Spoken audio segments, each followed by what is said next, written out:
Bonjour à tous, Bonjour à toutes. bienvenue dans cette vidéo dans laquelle nous allons vous parler des différentes méthodes que l'on peut utiliser dans nos métiers de coach. Et il y en a beaucoup.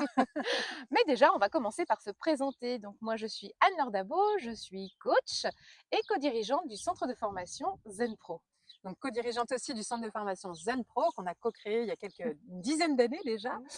Je suis aussi psychologue coach et donc dans le métier de coaching, ce qui est génial, c'est que j'ai l'impression déjà d'avoir eu plusieurs vies en tant que coach parce que à chaque étape de ma carrière de coach, j'ai utilisé des approches plus ou moins variées, centrées sur l'une ou sur l'autre, et ça m'a permis vraiment d'avoir des expériences géniales d'accompagnement et très différentes les unes des autres selon les méthodes que l'on choisit. On a d'abord utilisé des méthodes de communication, en tout cas liées à la communication, comme avec la PNL, la communication bienveillante, L'analyse transactionnelle, la CNV, CNV. tout ce qui va être lié à la communication, comment prendre la parole, comment discuter. On est vraiment sur des méthodes qui sont autour de la communication. Ça, c'est souvent la base des approches que l'on utilise en coaching. Mais on peut après se spécialiser sur plein d'autres approches. Et nous, on a très vite pris un chemin très précis de méthode qui est la psychologie positive. Donc l'approche qui est centrée sur les ressources, les talents, les succès, la réussite. La valorisation. Voilà, pour aller vers du bonheur individuel et collectif. Et vous voyez que déjà, on n'est pas sur la même approche, donc on n'a pas forcément les mêmes métiers en tant que coach. Mais il y en a encore plein d'autres. On pourrait partir sur toutes les approches plutôt créatives. Oh, là aussi, il y en a plein. Si vous préférez, L'art-thérapie. voilà, vous pouvez faire du créa-coaching, utiliser des outils comme les mandalas, la musicothérapie. Voilà, on peut intégrer plein d'outils en fonction de notre personnalité, de nos goûts, De ce qu'on aime. de ce qu'on aime, etc. Donc, il peut y avoir aussi des approches plus psychocorporelles, avec des mouvements, avec la La brain gym, la danse-thérapie. danse-thérapie, etc. Il peut y avoir tout ce qui est lié aussi aux émotions, évidemment. L'intelligence émotionnelle qui est un incontournable, enfin, en tout cas pour nous. Voilà, donc là, travailler sur l'émotion, c'est un sujet central en coaching, évidemment. On peut se spécialiser dessus et choisir même une approche d'une émotion en particulier aussi. Mais on peut aussi aller creuser, débloquer les émotions avec un niveau plus inconscient, avec par exemple des méthodes comme le FT, Le ou MDR. le MDR, et puis après l'hypnose par exemple, rentrer en état d'hypnose, la sophrologie aussi qui peut nous permettre d'aller toucher des choses plus ancrées, La ou voilà, relaxologie. la relaxation, la relaxologie, la réflexologie plantaire peut-être même dans le corps. Je suis sûre que toutes ces méthodes peuvent être Le unies. yoga du rire. Le yoga du rire, il y a aussi toute la partie, vous savez, avec des produits complémentaires. En tant que coach, on peut aussi parfois L'aromathérapie. utiliser voilà, l'aromathérapie, la phytothérapie, la No chronobiologie biologie. et la chromatothérapie, les couleurs. Donc, vous voyez qu'il y en a encore plein. L'équithérapie. Effectivement, on en a aussi beaucoup. La sophrologie, je l'ai déjà cité. Mais on peut aussi avoir des méthodes en utilisant des objets comme les cartes, les oracles ou des jeux. Donc la ludothérapie. Alors on parle Le de jeu du thérapie, Tao. hein, le jeu du Tao qu'on adore. On parle de thérapie, coaching, vous voyez que là on remélange les deux. L'idée c'est d'utiliser des outils qui sont peut-être même issus d'approches thérapeutiques, mais de les adapter pour les employer dans le cadre d'un coaching que l'on se crée par nous-mêmes, notre propre méthode de coaching. Et d'ailleurs, Oui. c'est ce qu'on appelle le coaching intégratif, qui intègre des outils et des méthodes de plusieurs autres pratiques. C'est Et qui vraiment la crée sa base. propre méthode. Voilà.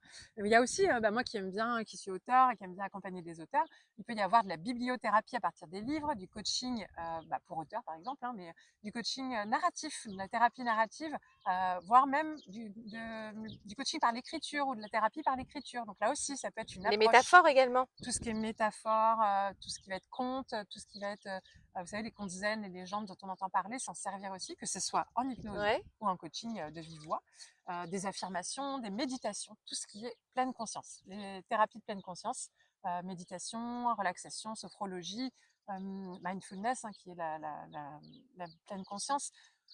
Vous voyez, il y a le choix en fait, et c'est ça qui est génial, c'est que dans toutes ces approches, et si on revient même aux plus précédentes, on peut reprendre aussi des outils de thérapie brève, de thérapie Systémique. psychanalytique, systémique, etc.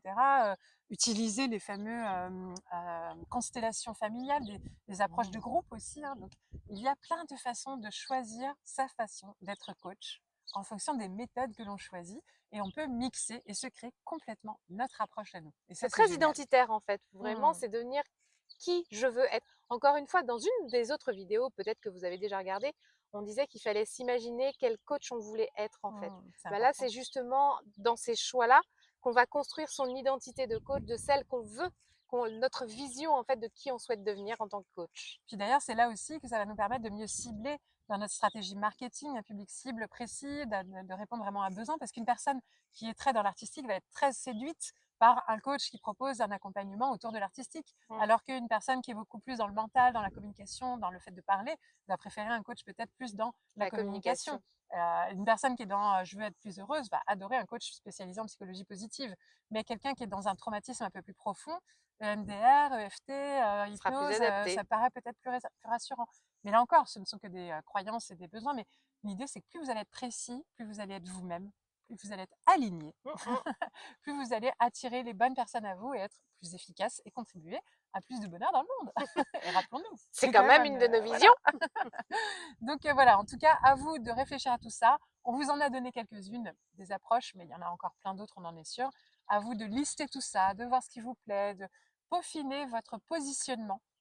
Là aussi, c'est un terme marketing, mais son positionnement marketing est important en clarifiant vos offres et vos approches, même si ce n'est pas que ça que l'on vend.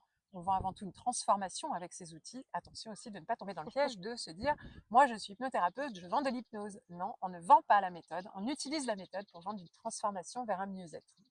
Ça, c'est aussi ça le métier de coach. Eh bien, on espère que ça vous aura aidé à y voir plus clair et on vous donne rendez-vous Dans une autre vidéo. À très bientôt. à bientôt. Les Zen Pro, c'est bien plus que ça. C'est aussi un centre de formation sur lequel vous allez pouvoir retrouver une formation pour devenir coach et encore d'autres des tas de formations pour découvrir des outils d'accompagnement. Des formations pour vous spécialiser en tant que coach pour enfants, pour ados ou pour parents. Et puis aussi des outils comme la PNL, l'analyse transactionnelle ou la psychologie positive qui est notre spécialité. Mais déjà, nous sommes heureuses de pouvoir vous offrir un échantillon. Une formation spécialement conçue pour vous, 3 outils d'intelligence émotionnelle à utiliser dans le cadre de vos accompagnements individuels ou de groupe que vous allez avoir offerts et à tester rien que pour vous. Vous allez pouvoir voir si du coup nos formations vous conviennent, si le format est adapté. Vous pouvez aussi venir renforcer votre réseau de professionnels au sein du groupe Facebook du réseau des coachs inspirants et épanouis. On vous dit à très bientôt. À bientôt!